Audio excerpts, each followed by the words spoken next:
Welcome back to my channel. I am back with another review, so if you haven't already, please subscribe to my channel and hit the notification bell so that you know every time I upload a new video. Thank you so much to everybody who has subscribed to my channel. I appreciate you all, and let's just get right into this review.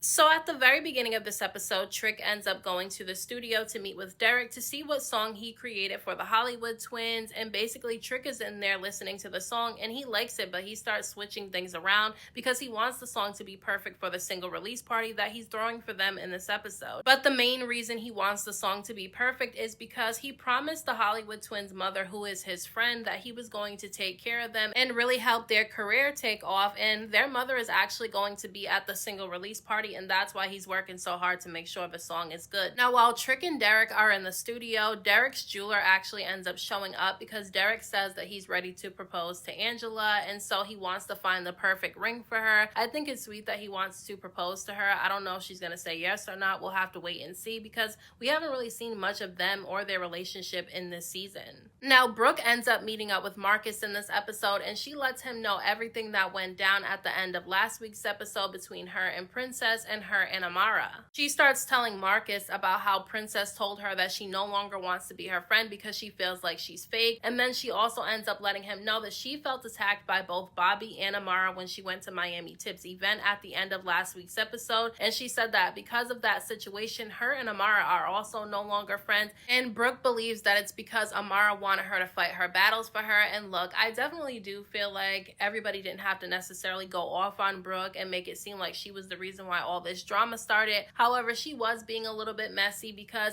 she doesn't necessarily have to pick sides in that situation since she's friends with both of them, but she should have just completely stayed out of it and told both of them that she didn't want to be a part of their drama, and then nobody would have been mad at her. But because she wanted to play the peacemaker and put herself right in the middle of everything, that's the reason why everybody got mad at her, because each time she tried to get them to meet up with each other, the two of them ended up getting into it. Now, clearly Marcus does not like the way that Brooke has been handling things because he really seems to not like her being involved in drama, so he lets her know that he's going to meet up with Ray J and Princess once again to try to make them work things out and talk out their issues, but he doesn't want Brooke to be there because apparently Brooke triggers Ray J because Ray J went off the last time he met up with Brooke and Marcus, and Brooke was questioning him about the things that Princess was saying that he was doing behind her back. Which I will say, I feel like Ray J was acting like a big baby in that situation in last week's episode. Why did he get mad at Brooke because she asked him if it was true that he sniffed Amara's Hot Pocket when he's the one that told Princess that that's exactly what he did? He was the one making it seem like something more happened between him and Amara when she invited him back to her house, and now all of a sudden he acted like a victim when Brooke started to question him about it. I don't know, I just feel like he was doing too much. Like, he shouldn't have told people that he did something with Amara that he didn't do if he didn't want to be questioned about it. So Bobby is hosting this little Miami party, and he ends up inviting Miami Tip to come, and they start talking about all the drama that happened at the end of last week's episode. Now, Bobby ended up leaving the event early because he felt like Amara was playing a victim in the whole situation, so he didn't know everything that went down when he left. So Miami Tip starts filling him in on everything that went down. She said that Amara actually started coming for Brooke because she felt like Brooke did not have her back when Princess was coming for her, and so the two of them ended up going back and forth with each other. Brooke kind of started to roast Amara and what she was wearing, and then the two of them decided that they were no longer going to be friends, and Miami Tip feels like people are being too hard on Amara. Now, I do feel like people are blaming Amara for everything, even though I feel like everybody kind of contributed to all this drama. However, I will admit that Amara does have a hard time taking accountability for her part in things, and then she likes to play a victim. But I wouldn't say that all this drama is because of her, because after she got into it with certain people, she didn't really want to go around them. She allowed Brooke and everybody else to talk her into having these conversations with people that she was beefing with. Now look, Miami Tip said that she has a big issue with Eliza showing up to the event wearing a shirt calling Amara a husband stealer because she just felt like it wasn't right, and she didn't understand why Eliza was joining in on ganging up on Amara because she thought the two of them were cool with each other. And look, Bobby said that he did think that it was messy that Eliza showed up with that shirt on. However, he does feel like it's true because Amara does seem to have a history of messing around with men that are taken.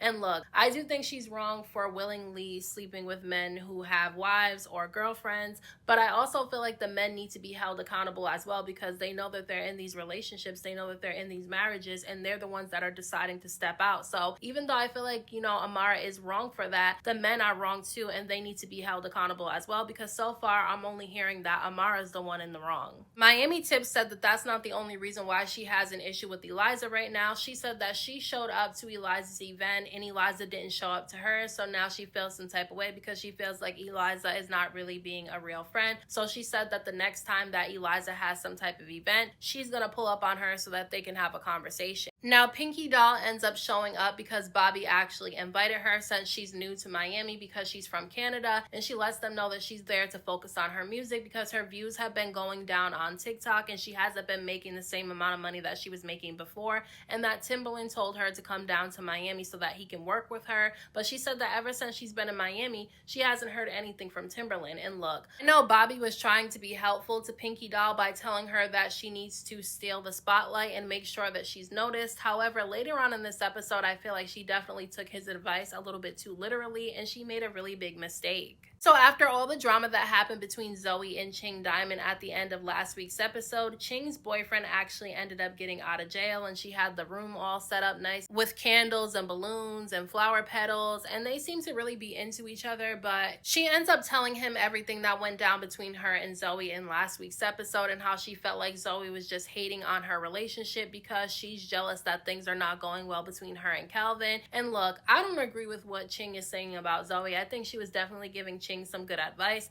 However, I do think that Zoe went about it the wrong way because as soon as Ching showed that she was getting uncomfortable with some of the things that Zoe was saying, she probably should have read the room and stopped talking. But she definitely did give good advice to Ching because all she was trying to tell her was to focus on her career and not on a man, and not to be taking care of him when he gets out of jail for a long time because he needs to be able to bring something to the table. And for some reason, Ching took offense to that. Ching starts bringing up how Zoe and Calvin aren't doing good and how they look weird together and how they're in premarital counseling. And so these are all the things that Zoe told her in confidence, and she's using it against her in an argument. So the things that Bobby said to Zoe about Ching being fake, I feel like he was kind of right about it. That's what I'm seeing right now, because why is she taking everything that Zoe told her in confidence and talking about her with this information now? She must have been thinking these things the whole time. And look, you can tell that Ching's boyfriend is a bum because she starts telling him that her mother wants him to get a job and help pay bills and all this stuff like that. And he starts telling her that he doesn't like that her mother is getting involved in their relationship.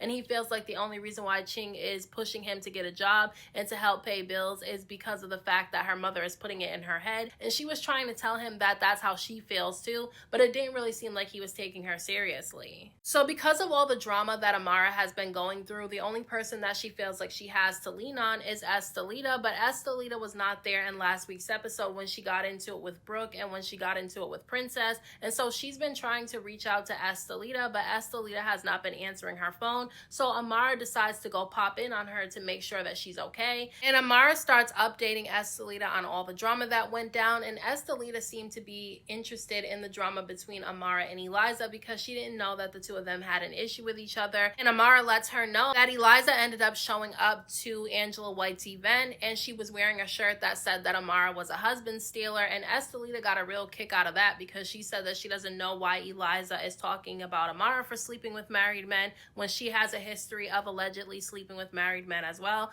Now, I don't know if that's true or not, but that's what Estelita is saying, so we'll have to find out about that later on this season. Now, Estelita does end up letting Amara know that the reason why she's been MIA is because she got illegal butt shots a long time ago, and she said that she's been having complications from them and that she's already had 2 surgeries to fix the issue, but she has to go to Colombia to have 1 more. And obviously she starts to get a little bit emotional because she's saying that she's nervous to go under the knife again, and when they put you under, you don't know if you're going to wake up, so she's really scared. And then she said that these complications have been affecting her ability to have a child, and she really does want to be a mom. And so I do like that Amara decided to talk about how she wants to have more children as well, but I felt like she kind of turned the conversation completely around to herself, and she didn't really let Estelita have her moment to talk about her situation that she had going on. But Amara says that she wants to have more children, okay? But she said that she wants to have more children with Allan because she doesn't want to have kids by multiple different men. She wants all her children to have the same father. So despite all the drama that she's had with Allan and the way that he's disrespected her and the fact that he's still married to somebody else, she still wants to have children with him. Although she said that she didn't want to sleep with him to have the baby, she said that she just wants his sperm.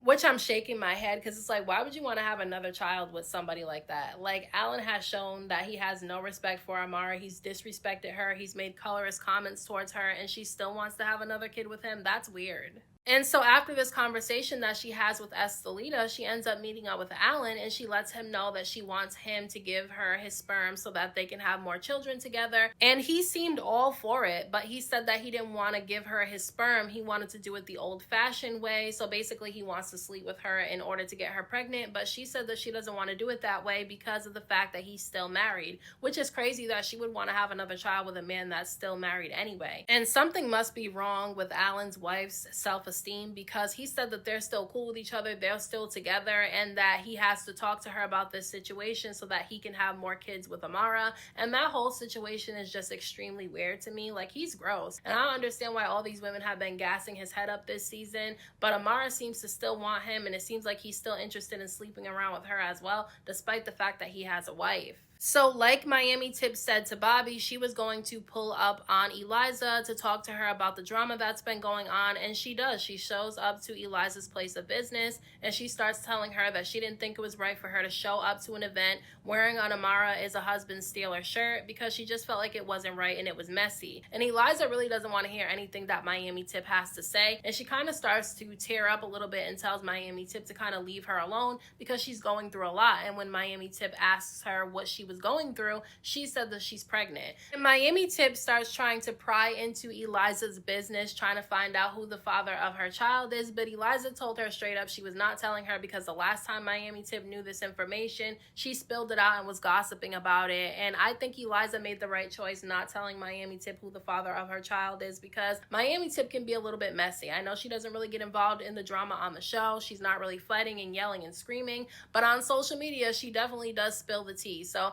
I can understand why Eliza didn't want to tell her anything. And so Miami Tip said something weird to Eliza, because after she found out that she was pregnant, she tells her, oh, you trapped another man with a baby. And Eliza's looking at her like she's crazy, because obviously Miami Tip has been going around saying that Eliza trapped Future with a baby. Now, Eliza said that she can't trap a man with a baby who willingly has unprotected sex with her. And she's right. I don't know where Miami Tip is coming from that Eliza tricked Future into having a baby with her. We know that he didn't want the baby with her, but then he should have thought about that when he slept with her unprotected, because when you sleep with somebody unprotected, you know the risk that somebody can get pregnant. So I'm not falling for the whole she trapped him with a baby thing. That's just my opinion. Unless they were wearing a condom and she poked a hole in it, you can't say that she trapped him with a baby, in my opinion. I just don't feel that way. But Miami Tip feels very strongly about that. So her and Eliza starts having a little bit of a back and forth, and Eliza starts telling Miami Tip that she's just as fake as everybody else on the show. So we knew that they never had a real genuine friendship with each other. They've been beefing for a while, and even though they were able to squash their beef, you could tell that there was still some tension between the two of them. So it's the day of the Hollywood Twins single release party, and Trick has the twins' mother in the audience sitting there waiting to watch her daughters perform, and they start performing on stage and their mother is really into it, and all of a sudden they get interrupted by Pinky Doll, who shows up with what looks like a wedding dress and a tiara on her head, and she starts interrupting them, introducing herself on the microphone. And I thought that was really rude. Like, the Hollywood Twins are really unproblematic on this show. They're kind of boring because they don't really have a storyline, but they're not getting into any drama with anybody. So I thought it was weird that she decided to show up to their single release party and interrupt them while they were in the middle of performing. And Trick was really upset by this, because he invited Pinky Doll there, but not for her to interrupt the Hollywood Twins. He just wanted her to be there so that she can mingle and so that she can, you know, basically try to network with people. And that's not what she ended up doing. She actually ended up rubbing a lot of people the wrong way, and it seems like her time in Miami is not going too well now. Now, at the very end of this episode, Marcus decides to have a sit down with Ray J and Princess to get the two of them to talk without any drama. And obviously he did not bring Brooke, because Ray J claims that Brooke triggers him because she calls him out on his bullshit, okay? So Princess and Ray J ends up showing up, and there's already tension in the room, and Princess basically starts telling Marcus that he's not a real doctor and that she feels like Brooke is a troublemaker. And look,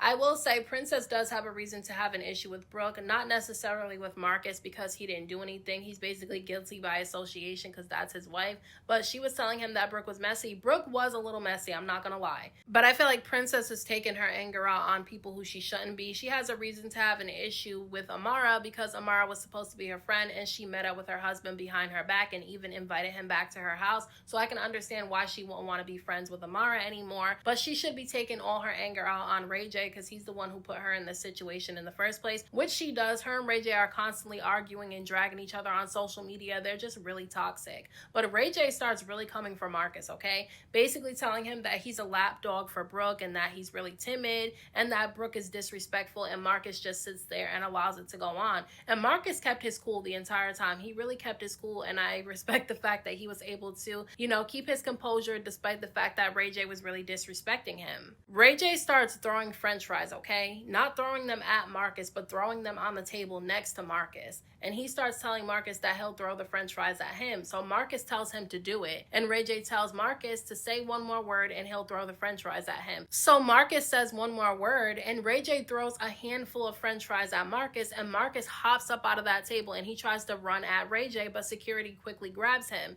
So Princess and Ray J go outside, and Princess says that she doesn't want to deal with the drama. She just wants to take the kids to the beach and tells Ray J to meet her there so that the kids can have a good time. And so she leaves because she's over the two of them getting into it. And so Marcus comes back outside and him and Ray J start going back and forth with each other. And Ray J starts calling Marcus timid and saying that he can take him down. And Marcus starts telling Ray J that he needs therapy because he's crashing out, which is true. Ray J definitely could benefit from some type of therapy. He definitely needs it because if you've been paying attention to Ray J's online antics lately, he's definitely been crashing out, okay? He says that he doesn't want a divorce and he's going off about that. And then there's a situation with him and Sukiyana put him on blast. So he has a lot of drama going on right now. But Marcus ends up running at Ray J and the two of them are getting ready to fight. And once again, security splits them up and Ray J ends up leaving. Now, I don't think that things had to go the way that they did, okay? I think Marcus was genuinely trying to be helpful. However, this is why I always say every time I do these reviews that I don't like when people try to play the peacemaker, because